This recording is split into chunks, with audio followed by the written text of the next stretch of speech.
guys, welcome back to my channel. I think this is the first time I'm showing my face on my channel, so hello.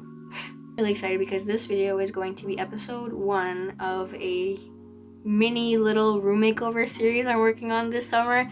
I haven't done a really drastic room makeover ever, I think, and I think it's time. Or whether it's nicer outside, I just want my room to kind of also reflect those good vibes, and that's what we're gonna do. I'm really excited, and in this video we are making a tile table. Now, I referenced a couple of videos and articles online for this video, so they will all be linked in my bio. The video that I'm referencing the most is by Mia Maples. Her video was super helpful for this whole process, so definitely check hers out. Definitely check that out in the description of this video. Alright, so how do we make the tile table? I broke this down into a couple of steps that would make it a little bit easier to get the entire thing done. Number 1, assemble the table. Number 2, attach the tiles. Number 3, prep and prime those tiles. Number 4, paint and seal the tiles. Number 5, grout and dry everything. So the very first thing I did was go shopping for supplies. Everything was pretty easy to find. I would recommend that you go into a store to find the things that you need, because if you have any questions or anything, you'll be able to ask for help from people who are actually experienced with those materials. So all of the materials I use are listed here. I'm going to get into more detail about the materials that I'm using as we work on the process. So I got all of my supplies from Home Depot, Canadian Tire, and Benjamin Moore. All the stuff I needed was there, and then I also had some stuff at home that I used.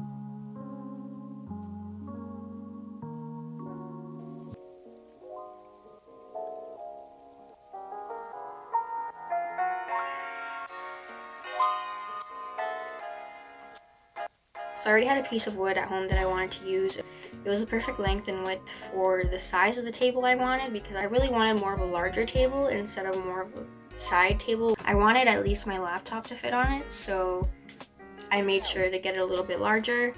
Then I went to Home Depot and just picked up a similar size, the closest I could find sized piece of wood. For the legs of the table, I am using old IKEA legs. Again, this was a lot of improvising and just like on the spot thinking.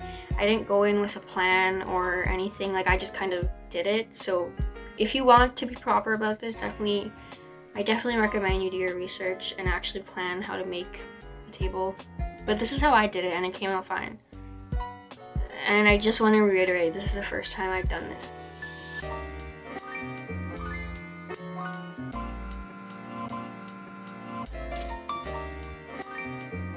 It would be easier if I just bought 2 of these and stacked them so that I could get the width of the tile that I want, but this will work out fine because you won't be able to see this back part anyways. I'm just going to start by using wood glue to glue these pieces together, and I'm just going to use the Type Bond 3 Ultimate Wood Glue.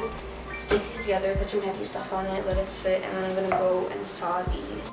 I definitely think that using a pre-made table would be a lot easier. You have a table at home that you just want to renovate a little bit, this is a great idea. More affordable options, you can also check out a thrift store to see any kind of tables that they might have, or wood that they might even have that you might be able to cut down to size. So I ended up cutting off about 2 inches from the front legs just to match the height for the entire table, just to keep it level. So I got these cut. These are the bottom ends of what I got cut off, but these are the legs we're going to use, and I didn't anticipate them being hollow.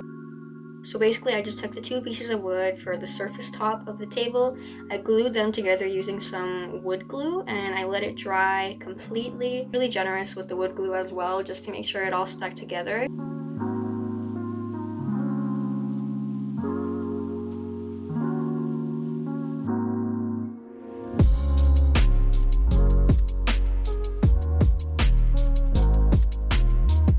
For attaching the legs, I ended up marking the areas where I was going to be drilling holes and then attaching the screws. In case this doesn't make sense, the side with the ledge sticking up is the bottom. So this is the bottom side where you can feel the where you can feel the 2 different layers, and the side with the completely flat level side is the top.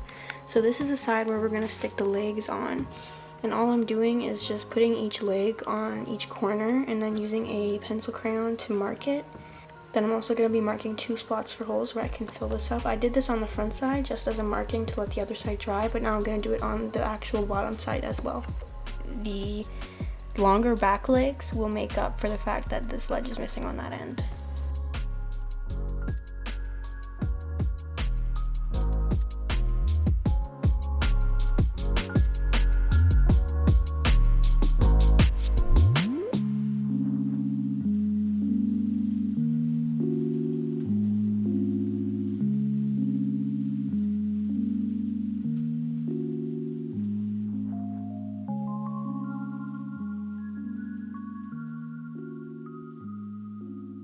The IKEA legs were hollow. I just wanted to make sure that it was a lot more secure, so I ended up just using some more wood glue and just sticking it on the very top and then drilling the tabletop and the legs together.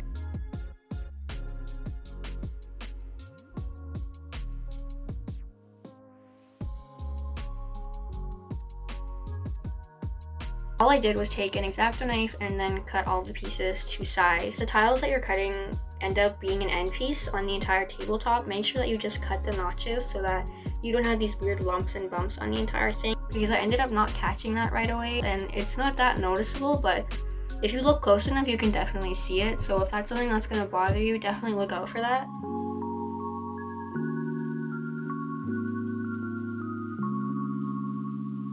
So I took the scrap from the IKEA legs and used that to spread the tile adhesive. And I mean, it worked. But I would recommend you use a trowel just because it'll keep everything level. I suggest investing in a trowel. I might invest in a trowel myself just for future tile projects. It's just that I laid too much tile adhesive on the table and it ended up popping through the spaces in the tiles, and that ended up kind of messing up the grouting process and the painting process also. So just be a little bit more patient and detailed with this part, because I was just kind of slathering it all over and it wasn't level as well. Make sure that you also wipe your tiles down before the tile adhesive dries completely, because if there's any residue that's stuck on top of them, it'll be harder to remove. This is what we have going on. It looks a little weird, and one of the legs is actually lopsided, but I don't mind. I kind of like these tiles too, but I still want to paint it green. We'll see. This is what it looks like. I thought I would give a little bit of an update because it's been a couple of days. I was originally a little bit worried about the paint peeling off of the tile, and it turns out you need a primer. Basically, to sum it up, I've been doing some research about the process of painting tiles, and there's a lot that goes into it. A bonding primer, and I need a sealant. So I'm gonna research some places where I can find it, and then as for a sealant, I'm just gonna go with like a spray. Definitely Google or check out some articles online because they're incredibly helpful and they lay out everything. Links to articles and the videos that helped me out because they were just incredibly helpful. If you're looking to do this, definitely do your research before. After the tile adhesive had dried for a couple of days, I went back in. I took the table to a well-ventilated area, my garage. Basically, I went in with some sandpaper. I sanded off the tile adhesive that I was telling you guys about. Just please look out for it because it was such a pain to tile this. It was at this point where I also cut off the excess notches on the tiles that I was talking about earlier. Excuse the mess, I'm very sorry. It's, you know, it's time for spring cleaning. That's the whole point of this video, so it's okay. And with the Sticks primer and just prime the entire table. I think I went in about twice with this primer, and then I let it completely dry to the touch. It took a couple of hours, but I let it dry to the touch, and then I went in with the paint afterwards.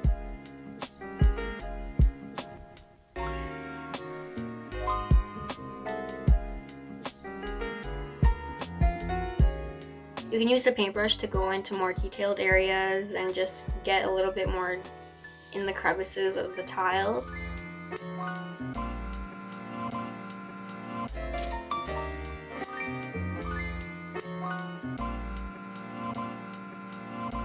The primer was dry to the touch. It was time to paint and seal the tiles. So if you're going to be painting your tiles a little bit after your primer dries, just look at the directions on your primer and see if you should reprime your table when it's actually time for you to paint again, or if you can just paint without repriming, you know, in a couple of weeks or whenever in advance you're ready to do this.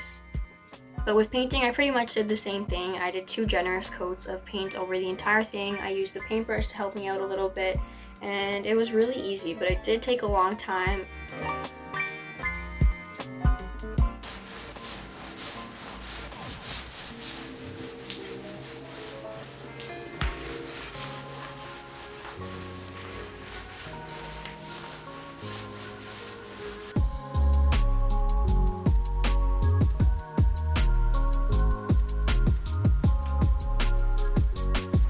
But it's definitely a long process, so take your time and plan your time well.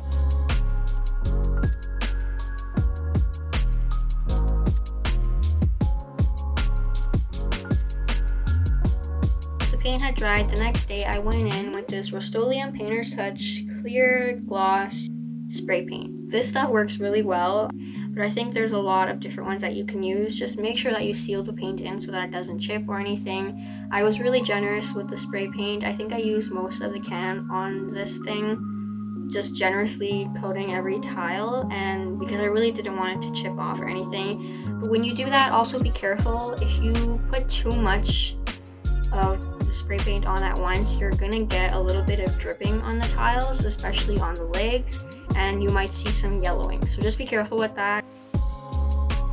Once the table was completely dry, I brought it back inside and it was time to grout. The very last thing, which took forever. So I took my premixed grout, which was in the bright white shade, and then I also had a bucket just full of water, and then I also had a sponge. I was also using plastic wrap to cover my fingers at the very beginning, but I switched to gloves later. So all I really did for grouting was take my finger and kind of work the grout into the crevices of the tiles, and then take a damp sponge and wipe the tiles. Only use a bucket and a sponge that you use for crafts and are dedicated completely to crafts. Kitchen. Do not use these in your kitchen if you're gonna grout with them. Thank you.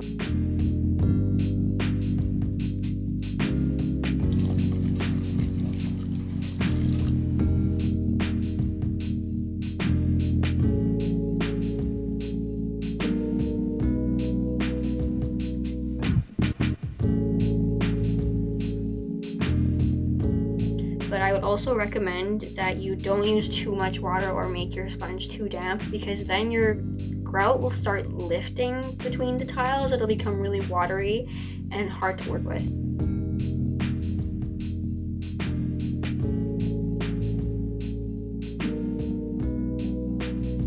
So once you finish grouting, just let the whole table dry completely.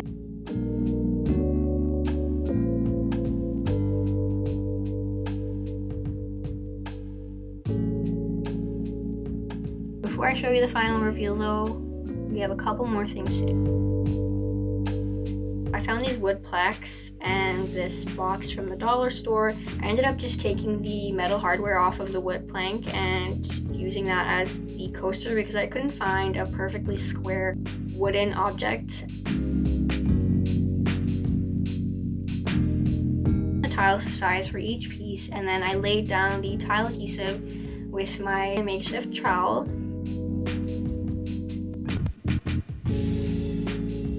Also laid down the primer and the paint. Never skip primer. Primer is important, especially this primer. It's really good for tile specifically.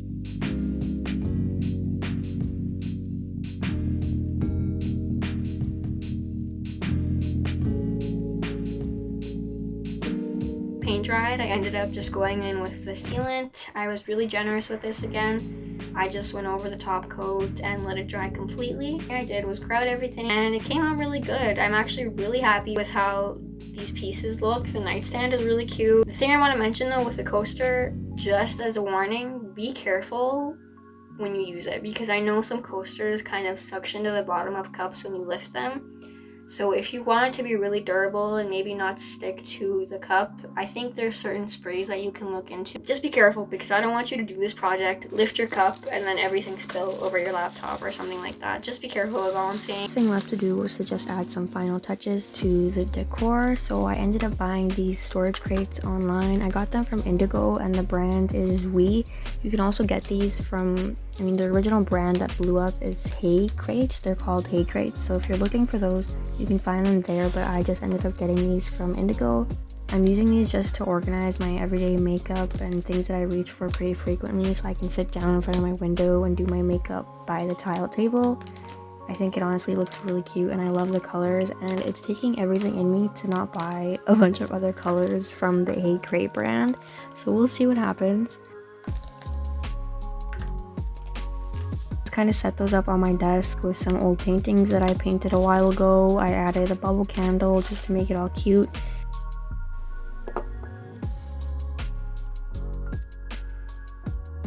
I also ordered this shell lamp on AliExpress. I love how this looks. I think it looks really nice on the desk as well, just with the contrasting colors.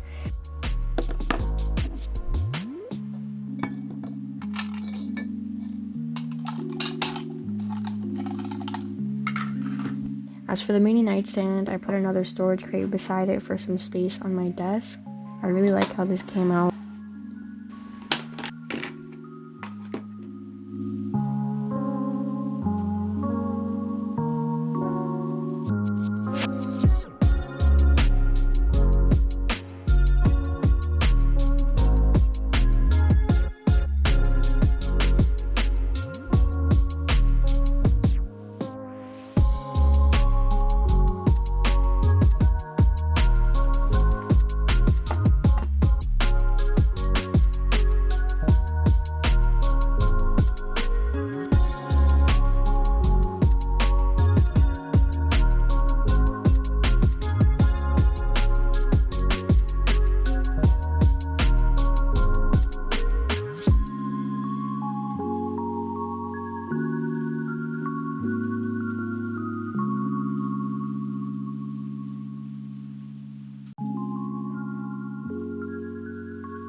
I think it looks really cool, and I really love the colors and everything. It honestly makes me really happy.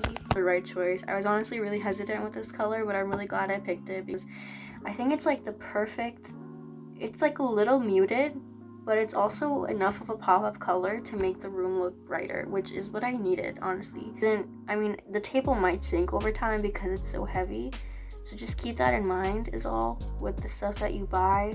I'm not a professional, I'm really just doing this for fun to make my room look cute. That's all for this video, guys. That was episode 1 of this room makeover series. I hope you enjoyed this video because I had a lot of fun making it. It was definitely the hardest project I've ever done, but I really enjoyed it. It was definitely a learning process. Thank you guys so much for watching this video. Make sure you stay tuned for episode 2 because it's gonna be a good one. I'm so excited, but keep staying tuned for that. I'm really excited to show you guys what I have coming on this channel. And that's all. I hope you stay safe, stay healthy, and I will see you next week. Bye.